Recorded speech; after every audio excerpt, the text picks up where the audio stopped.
Adam Levine versus Sumner Stroh. Narc Alert, Part 6.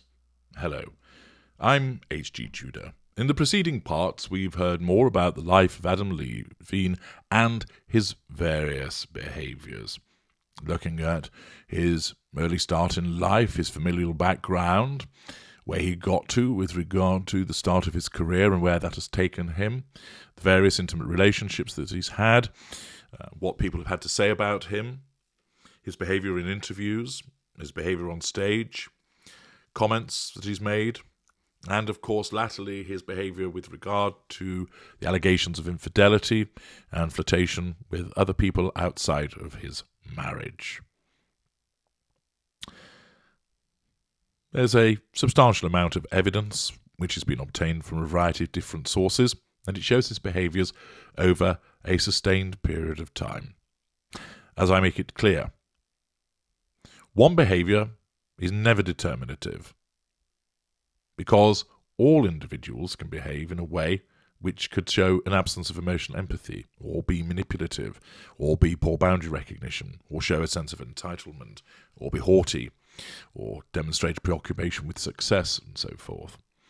What we have to do is look at a multiplicity of these behaviours, but also that they keep happening over a period of time, that they're not limited to perhaps one occasion in somebody's life where there might have been an external factor driving down emotional empathy, causing them to act out.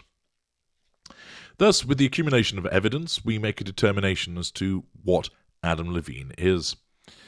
Regular watchers of my material will know that for the purposes of narcissism, I categorize people into empaths, people who have considerable emotional empathy for a wide range of people, both empathic and narcissistic traits, but the empathic traits are always stronger than the narcissistic ones.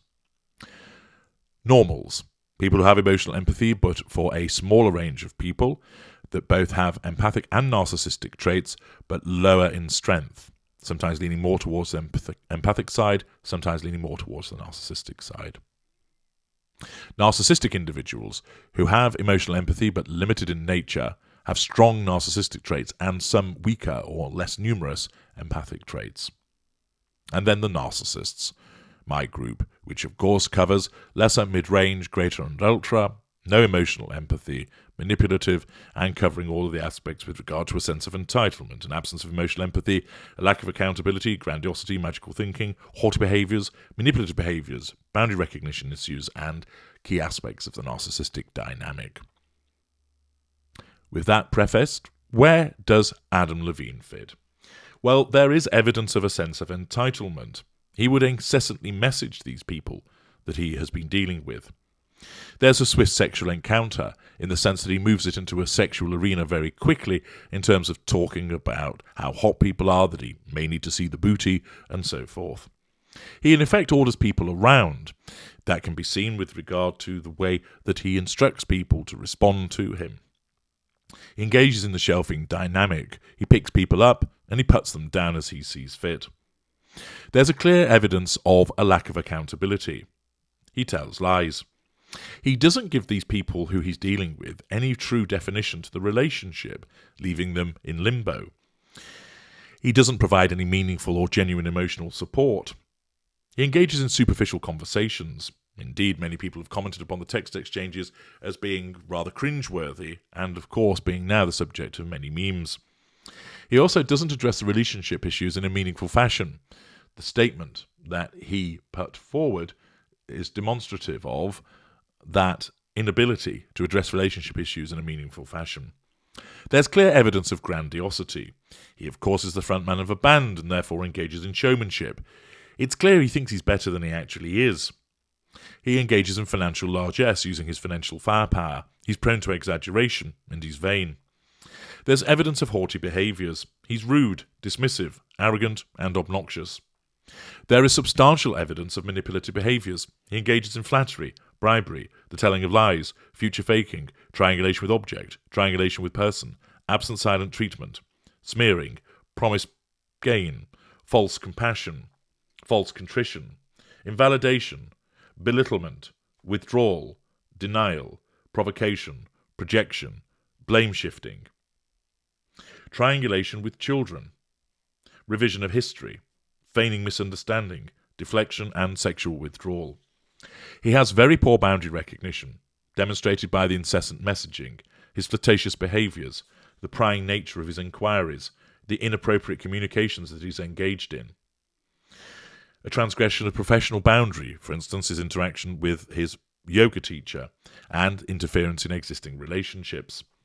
There's substantial evidence of various aspects of the narcissistic dynamic, namely mirroring, familial discord, treating others as an extension of self, character trait acquisition, black and white thinking, the exhibition of the need to assert control, the exhibition of a response to a perceived threat to that control, hypocrisy, objectification, compartmentalization, paranoia, hoovering, preventative hoovering, use of a hunting ground, delusion, many intimate relationships, seamless intimate partner primary sources, love bombing, use of pet name, shelving dynamic.